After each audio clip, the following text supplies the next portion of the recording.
Hello friends, welcome to AK2 engineer. तो दोस्तों, हम बात करने वाले हैं इंडियन इलेक्ट्रिसिटी रूल के बारे में। देखिए, यह रूल 1956 बोला जाता है कि इंडियन इलेक्ट्रिसिटी रूल 1956 के अंतर्गत 143 रूल आते हैं। तो 143 रूल क्या क्या हैं मैं बता दूंगा इस वीडियो में। तो दोस्तों, ये बहुत इंपॉर्टेंट टॉपिक हो जाता है।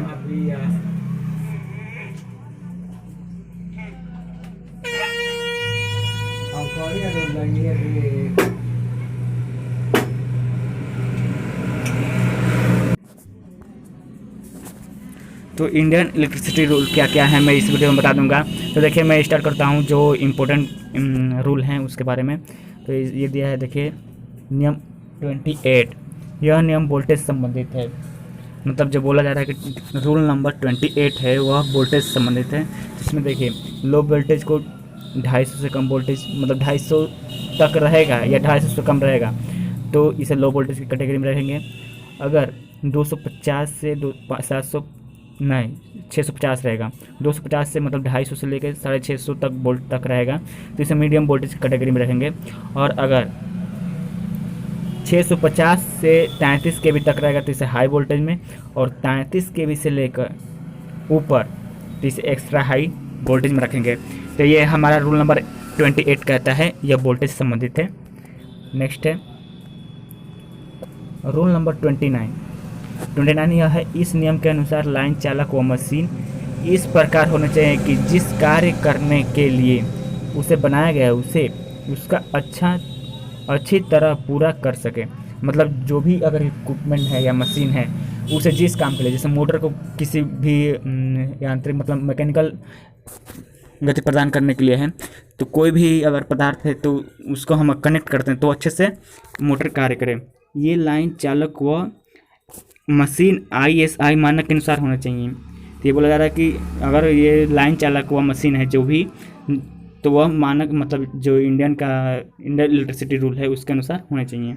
रूल नंबर 30 बोल रहा है, इस नियम के अनुसार सप्लायर को इस बात की संतुष्टि होनी चाहिए कि वह विद्युत सप्लाई के तार, मशीन, लाइन सुरक्षित स्थिति में है कि नहीं।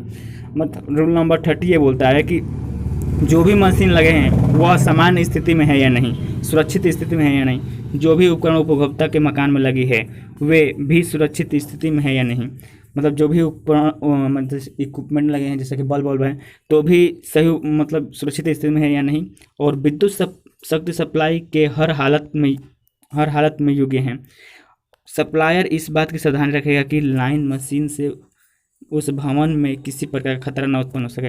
मतलब यह रूल कुल मिलाकर सुरक्षित नियम है, जैसे कि किसी भी चीज़ से खतरा ना हो। नेक्स्ट है rule number 31, Indian electricity rule for earthing. मतलब यह जो रूल बनाया गया है वो अर्थिंग के लिए है।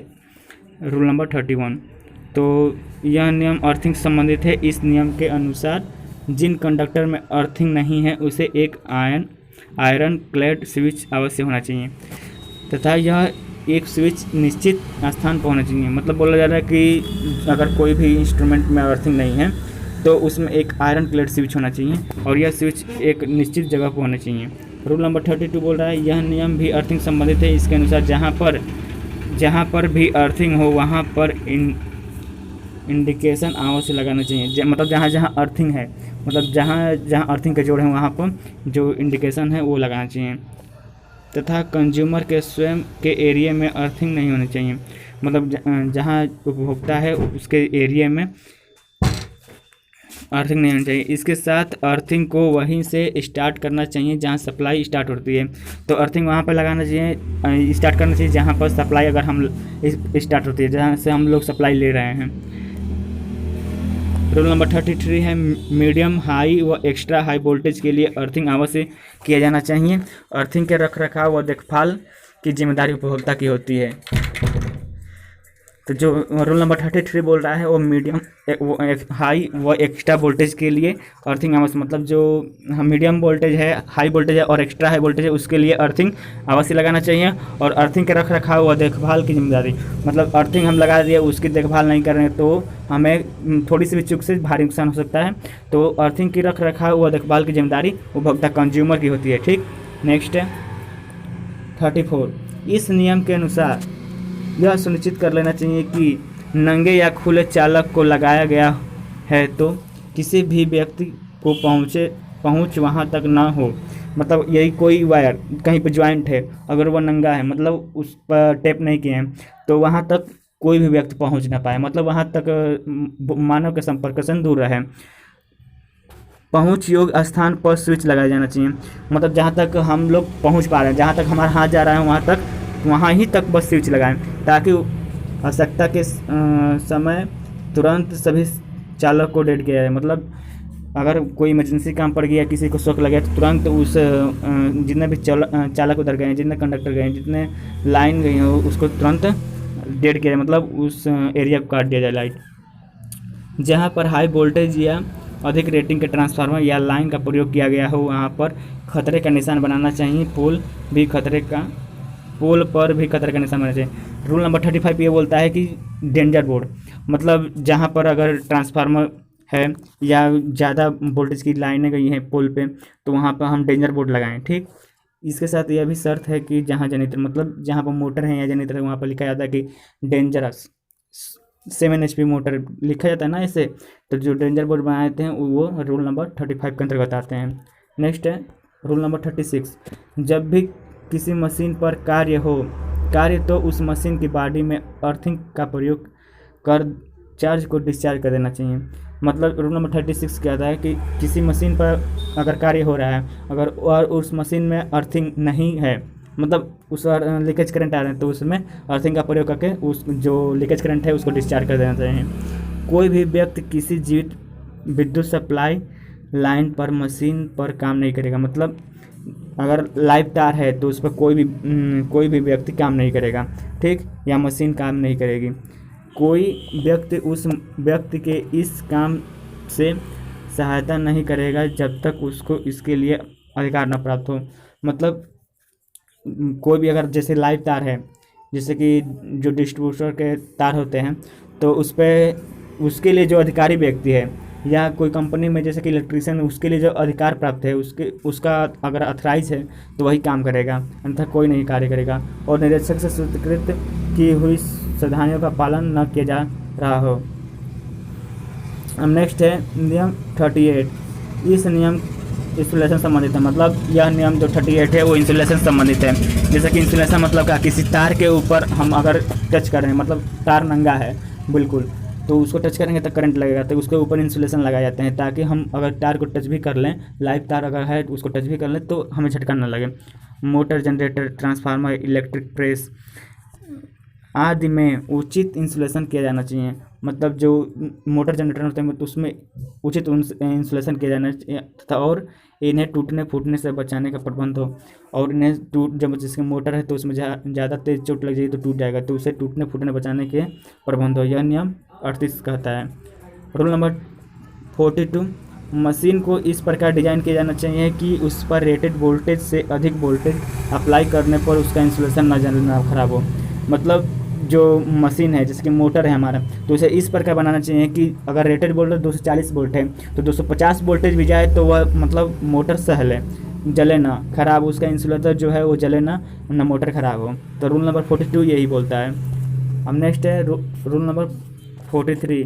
इलेक्ट्रिकल सब स्टेशन जनित्र केंद्र, मतलब जनरेशन सेंटर और घिरे हुए सभी ट्रेनों में उपयुक्त स्थान पर विद्युत से लगी आग बुझाने के लिए अग्निशामक यंत्र होना चाहिए और सूखी रेत से भरी बाल्टी भी रखना चाहिए। मतलब आप देखे होंगे कहीं भी अगर पेट्रोल भी भरवाना जाता है तो वहाँ पर जो ये अग्निशामक यंत्र होते हैं और कुछ बाल्टियाँ में बालू भी होते हैं तो रखी जाती हैं। वैसे ही सब स्टेशन पर भी जहाँ जनित्र, मतलब जहाँ पर इलेक्ट्रिक उत्पादन की जा रही है या सब स्टेशन पर या पावर स्टेशन पे, तो वहाँ पर बाल्टी में बालू भी रखना चाहिए और अग्निशामक यंत्र भी रखना चाहिए।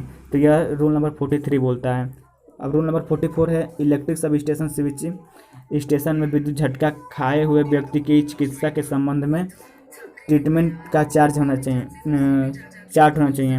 मतलब जो इलेक्ट्रिक सब स्टेशन होते हैं उसमें स्विचिंग स्टेशन में, मतलब जो स्विचिंग स्टेशन होती है उसमें विद्युत अगर किसी भी व्यक्ति को अगर इलेक्ट्रिक शॉक लग जाता है तो उसमें चिकित्सा के संबंध में, जैसे कि उसकी दवा कराई गई है कि नहीं कराई गई, उसके संबंध में एक चार्ट होना चाहिए। रूल नंबर 45 ये बोलता है कि विद्युत संस्थापन फिटिंग आदि कार्य स्टेट गवर्नमेंट द्वारा पंजीकृत व्यक्ति द्वारा किया जाना चाहिए। मतलब जो मानव अथराइज हैं, मतलब गवर्नमेंट के द्वारा, जो गवर्नमेंट के द्वारा अथराइज हैं, स्टेट गवर्नमेंट हो या गवर्नमेंट के द्वारा अथराइज हैं, तो वही उस कार्य को करें, जिसकी फिटिंग हो गया या वायरिंग हो गई, तो वही लोग करें। यह रूल नंबर 45 बोलता है। रूल नंबर 46 बोलता है कि किसी भी विद्युत संस्थापन के निरीक्षण का टाइम 5 साल से अधिक नहीं होना चाहिए। इसका चार्ज उपभोक्ता के द्वारा ही दिया जाना चाहिए। मतलब रूल नंबर 46 बोल रहा है कि अगर कोई भी निरीक्षण हो तो 5 साल के अंदर ही निरीक्षण कर ले। जैसे 4.5 वर्ष पर कर ले, 3 वर्ष पर कर ले, ऐसे ही कर ले। 5 साल से ज़्यादा होगा तो वह यह रूल का उल्लंघन हुआ। तो रूल नंबर 46 बोलता है कि किसी भी अगर विद्युत संस्थापन मतलब वायरिंग कर रहे हैं या किसी भी संस्थान का वायरिंग कर रहे हैं तो उसका 5-5 साल पर निरीक्षण कर लेना चाहिए। अब नेक्स्ट है 47। जब तक सप्लायर के पूरी तरह से जांच न करा ली जाए तब तक उसके द्वारा विद्युत का कनेक्शन सही नहीं दिया जाना चाहिए, मतलब नहीं दिया जाना चाहिए।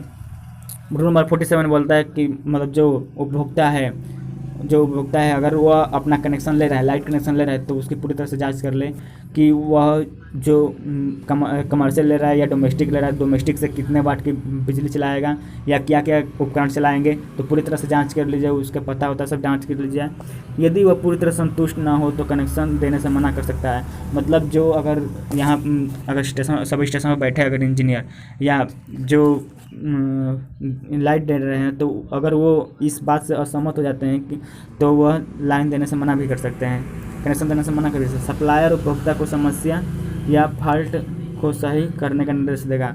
मतलब जो विद्युत दे रहा है सप्लायर, वो अगर कंज्यूमर जाता है तो उसको बोलता है कि यहाँ पर प्रॉब्लम है, आप वो वहाँ पर सही करा लो, तो जगह मैं लाइट दूंगा, ठीक, कनेक्शन दूंगा। रूल नंबर 48 बोलता है यदि लीकेज करंट का मान रेटेड करंट के 1/5000 वे भाग से अधिक है तो सप्लायर सप्लाई देने से मना कर सकता है, ठीक। तो रूल नंबर 48 ये बोलता है। रूल नंबर 50 बोलता है उचित परिपथ वियोजक का प्रयोग किया जाना चाहिए। मतलब उचित परिपथ वियोजक मतलब सर्किट ब्रेकर, तो जो ग्रेट सर्किट ब्रेकर उसके प्रयोग करना चाहिए। विद्युत रोधी पदार्थ ऐसा होना चाहिए जो पर्यावरण प्रभाव से मुक्त हो। किसी भी लाइव तार को खुला ना छोड़ा जाना। मतलब रूल नंबर 50 बोलता है कि कोई भी अगर लाइव तार है तो उसे खुला नहीं छोड़ना चाहिए, और वह अगर इंसुलेशन लगा रहे हैं तो वह मतलब जो एटमॉस्फेरिक कंडीशन है उससे मुक्त होना चाहिए। मतलब ज़्यादा देर धूप हो तो वो इंसुलेशन पर कोई प्रभाव न पड़े, या बारिश से कोई प्रभाव न पड़े, या जाड़े से कोई प्रभाव न पड़े इंसुलेशन पर। नहीं तो जाड़े के मौसम में इंसुलेशन चटक जाते हैं और बारिश के मौसम में सड़ने लगते हैं इंसुलेशन, तो वैसा कुछ भी नहीं होना चाहिए। अब नेक्स्ट है रूल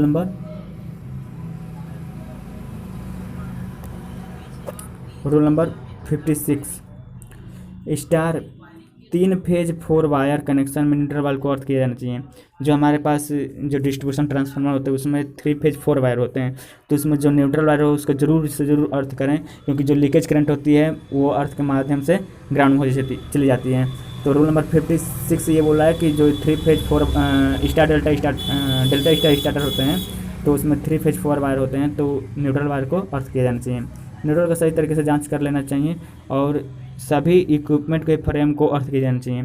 मतलब जो जो मेटल के भाग हैं, मेटल के पार्ट हैं, उसको ग्राउंड कर देना चाहिए, अर्थिंग कर देना चाहिए। अब नेक्स्ट है रूल नंबर 75 ओवरहेड लाइन पर जहां भी कनेक्ट हो वहां मैकेनिकल स्ट्रेंथ उसके नॉर्मल स्ट्रेंथ से 95% कम ना हो। मतलब वहाँ पर बोला जा रहा है कि ओवरहेड अगर लाइन है, तो अगर ओवरहेड हेड लाइन है तो जहाँ पर भी कनेक्ट हो रहा है, मतलब जहाँ पर भी बांधा जा रहा है, मतलब जहाँ पर भी कनेक्ट हो रहा है, वहाँ मैकेनिकल स्ट्रेंथ उसके नॉर्मल स्ट्रेंथ से 95% से कम ना हो, ठीक। रूल नंबर 85 बोल रहा है कि विद्युत वितरण लाइन में 2 खंभों के बीच की अधिकतम दूरी 67 मीटर होनी चाहिए।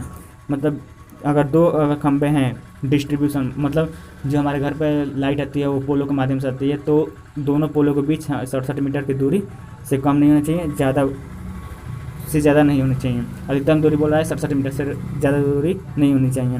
रूल नंबर 85 ये बोलता है। रूल नंबर 90 बोलता है यह नियम अर्थिंग से संबंधित है। मतलब जो रूल नंबर 90 है वो अर्थिंग से संबंधित है। तो इसमें बोला जा रहा है कि लाइन में 1.6 मीटर में 4 अर्थ वायर पॉइंट होने चाहिए। मतलब जैसे कि अगर कोई भी तार यहाँ पर किलोमीटर होगा तो 1.6 किलोमीटर में 4 अर्थिंग पॉइंट होने चाहिए। स्टे वायर ज़मीन से 3 मीटर तक इंसुलेटेड होने चाहिए। मतलब जो स्टे वायर होते हैं पोल का जो सहायता प्रदान करते हैं वो नीचे से 3 मीटर ऊपर इंसुलेटेड होना चाहिए। मतलब एक इंसुलेटर उसमें प्रयोग किया जाता है या स्टे इंसुलेटर, तो वहाँ पर 3 मीटर ज़मीन से 3 मीटर ऊपर स्टे इंसुलेटर लगना चाहिए। तो दोस्तों यह पूरा वीडियो आपके इंडियन इलेक्ट्रिसिटी रूल के हिसाब से था।